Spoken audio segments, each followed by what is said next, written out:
اس نے بیت اللہ سے سارا سامان نکال کر آب زمزم میں دفن کر دیا اور اس کنویں کو مٹی سے بھر کر خود وہاں سے کسی دوسری جگہ پر چلا گیا۔ اس طرح کنویں کا نام و نشان آہستہ آہستہ مٹ گیا۔ اس کے بعد بنو خزاعہ نے بنو جرہم کو وہاں سے نکال دیا تھا۔ بنو خزاعہ اور کسی کا دور اسی لڑائی میں گزر گیا تھا۔ اس کے بعد عبد المطلب کا زمانہ آ گیا تھا۔ یہ کنواں کافی عرصہ قبیلہ جرہم کے سردار مداد کے دور سے بند پڑا تھا۔ پھر اللہ تعالیٰ نے یہ کنواں حضرت محمد مصطفیٰ صلی اللہ علیہ وآلہ وسلم کے دادا عبد المطلب سے کھدوایا۔ کسی کو اس کنویں کے بارے میں علم نہ تھا کہ یہ کنواں کس جگہ پر واقع ہے۔ حضرت علی رضی اللہ تعالیٰ عنہ فرماتے ہیں کہ حضرت عبد المطلب کہتے ہیں کہ میں حجرہ اسود کے مقام پر سو رہا تھا کہ ایک نیک پرہیزگار بزرگ حضرت عبد المطلب کے خواب میں آیا اور کہنے لگا، اے عبد المطلب، آب زمزم کے کنویں کو کھودو۔ میں نے پوچھا کہ وہ کہاں ہے کہ آدمی کچھ بتائے بغیر ہی چلا گیا۔ یہ خواب مسلسل 3 راتیں چلتا رہا۔ تیسری رات وہ آدمی پھر میرے خواب میں آیا تو اس نے پھر وہی الفاظ کہے جو کہہ کر چلا جاتا تھا۔ میں نے اس سے پوچھا کہ آب زمزم کہاں واقع ہے۔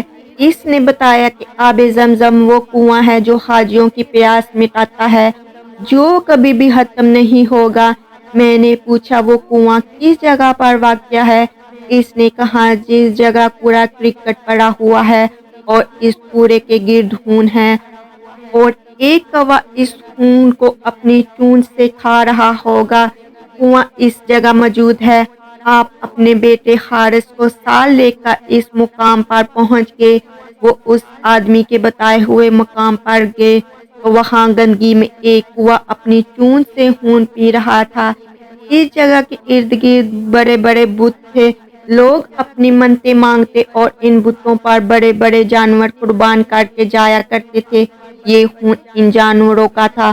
عبد المطلب کو پوری طرح یقین ہو گیا کہ یہی وہ جگہ ہے جس کے بارے مجھے 3 دن مسلسل خواب آتا رہا۔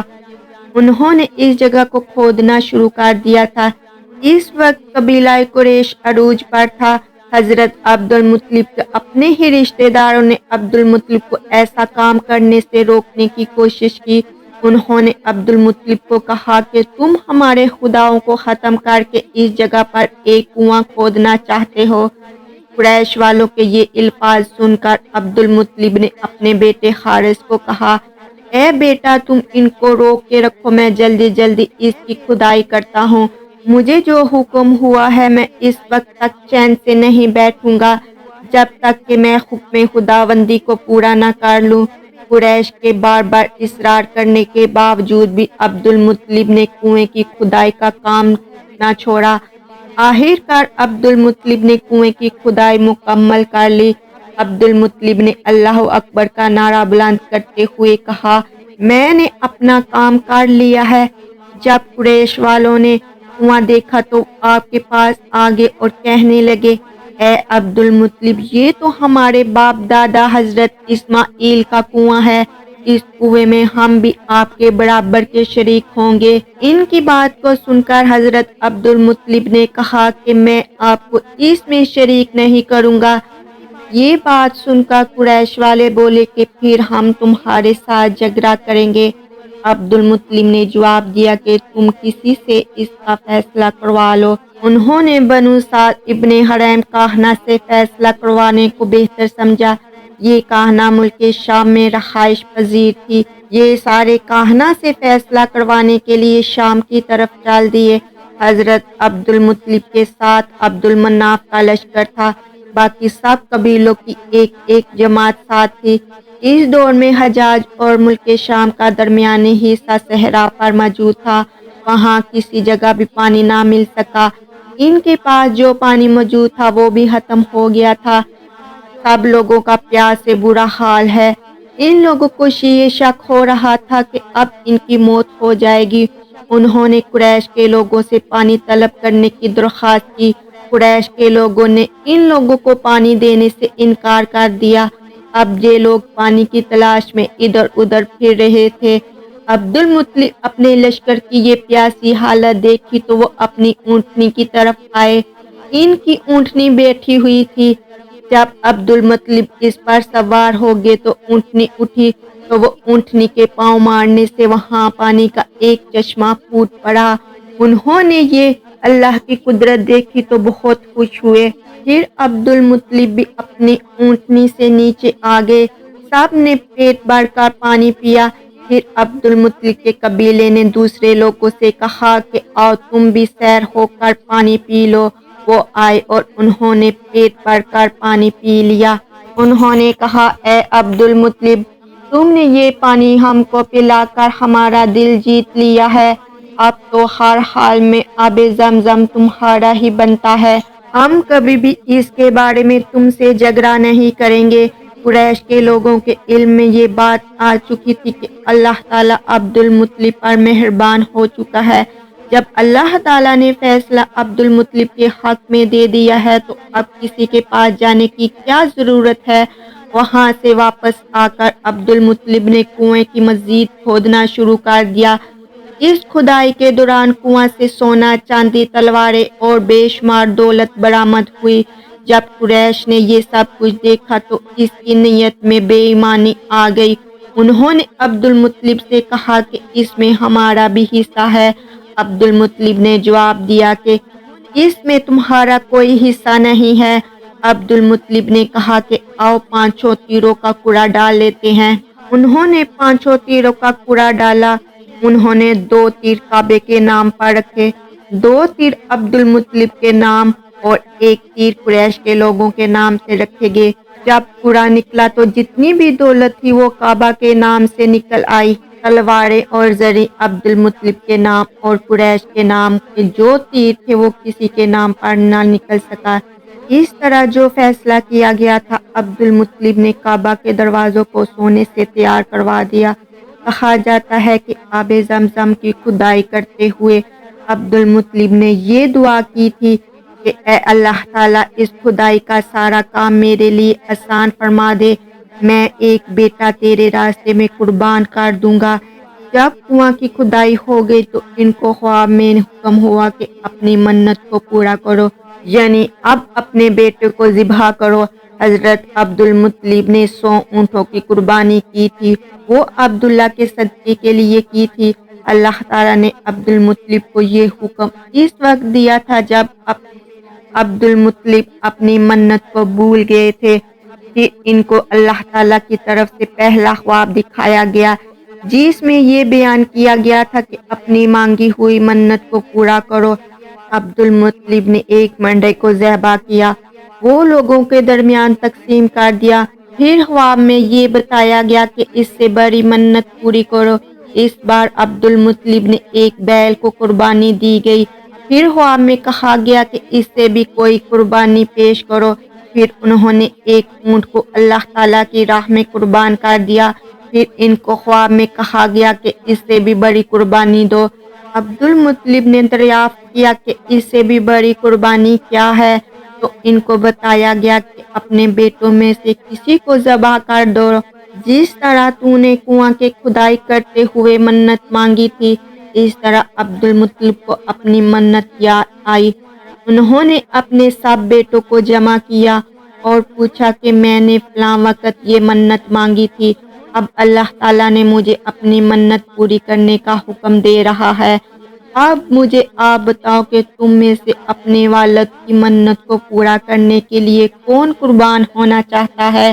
عبداللہ نے اپنے باپ کو کہا اے ابا جان میں حاضر ہوں اللہ تعالیٰ کی راہ میں قربان ہونے کے لیے، آپ کا جو جی کرتا ہے اور جس طرح ذبح کرنا چاہتے ہیں میں حاضر ہوں۔ عبداللہ بھائیوں میں سب سے چھوٹے تھے۔ عبد المطلب عبداللہ سے بے حد پیار کرتے تھے۔ انہوں نے بچے کو قربان کرنے کے لیے قرعہ اندازی کرنے کا فیصلہ کر لیا کہ جس بچے کا نام بھی قرعہ نکلے گا میں اس کو ذبح کرنے کے لیے اللہ تعالیٰ کے ہاں پیش کر دوں گا۔ جب قرعہ نکلا تو عبداللہ کا نام آیا۔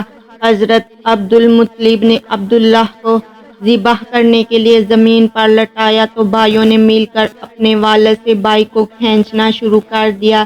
اسی کھینچاتانی میں عبداللہ کے جسم پر بے شمار زخم آگے، یہ داغ مرتے دم تک عبداللہ کے جسم پر موجود رہے تھے۔ کہتے ہیں کہ اس دوران بنو مخزوم کے لوگوں نے کہا کہ آپ اپنے بیٹے کے ساتھ ایسا سلوک نہ کریں، اس طرح ان کی والدہ کی زندگی خراب ہو جائے گی کہ آپ اپنے خدا کی رضا کے لیے اپنے بیٹے کو قربان کر رہے ہیں، آپ کو چاہیے کہ اس کا فدیہ ادا کر دے۔ اس کا فدیہ مقرر کیا گیا کہ ایک کاغذ کے ٹکڑے پر 10 اونٹ لکھ دیے جائیں اور دوسرے کاغذ کے ٹکڑے پر عبداللہ کا نام درج کر دیا جائے۔ دیکھتے ہیں کہ کوڑا کس کے نام کا نکلتا ہے۔ اگر کوڑا عبداللہ کے نام آتا تو 10 اونٹوں کو مزید اضافہ کر دیا جائے گا۔ عبد المطلب نے ایسا ہی کیا۔ ہر بار عبداللہ کا نام نکلتا جاتا تھا۔ یہ کوڑا نکالتے نکالتے اونٹوں کی تعداد 100 ہو گئی تھی۔ جب اونٹوں کی تعداد 100 ہو گئی تو کوڑا اونٹوں کے نام سے نکل آیا۔ اس طرح عبداللہ کی جان کے بدلے 100 اونٹ قربان کیے گئے تھے۔ عبداللہ کے والد کو اس بات کا یقین ہو گیا تھا کہ اللہ تعالیٰ نے عبداللہ کے خاطر 100 اونٹوں کے کوڑا والی پرچی کو پسند فرما لیا ہے۔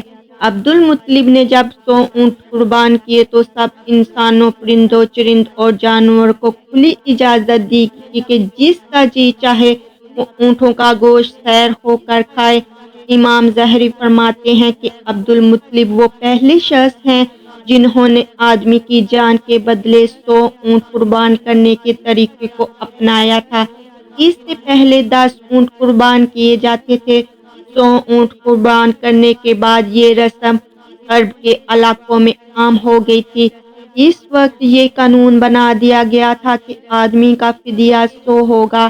جب یہ ذکر حضور اکرم صلی اللہ علیہ وآلہ وسلم کے سامنے کیا گیا تو نبی کریم صلی اللہ علیہ وآلہ وسلم نے فرمایا کہ یہ ٹھیک ہے۔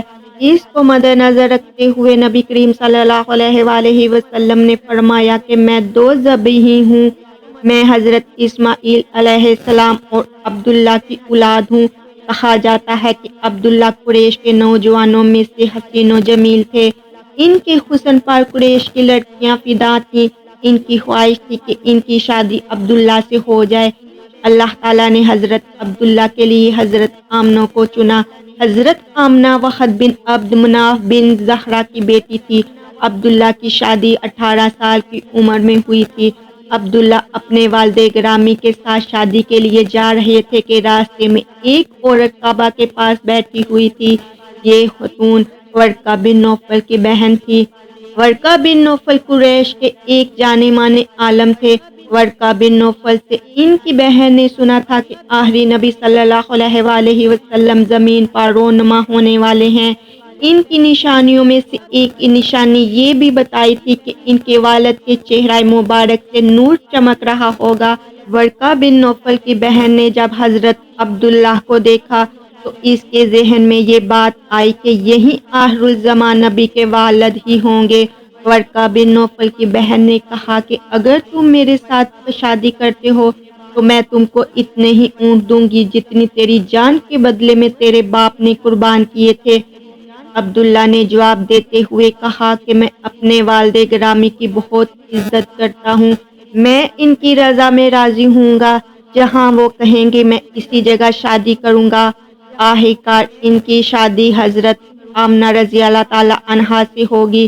اللہ تعالیٰ نے حضرت محمد مصطفیٰ صلی اللہ علیہ وآلہ وسلم کے آباء و اجداد کی شان دنیا کے سب انسانوں سے نرالی رکھی ہوئی ہے۔ اللہ تعالیٰ سے دعا ہے کہ ہم کو نبی اکرم صلی اللہ علیہ وآلہ وسلم کی سنت پر عمل پیرا ہونے کی توفیق عطا فرمائے، آمین۔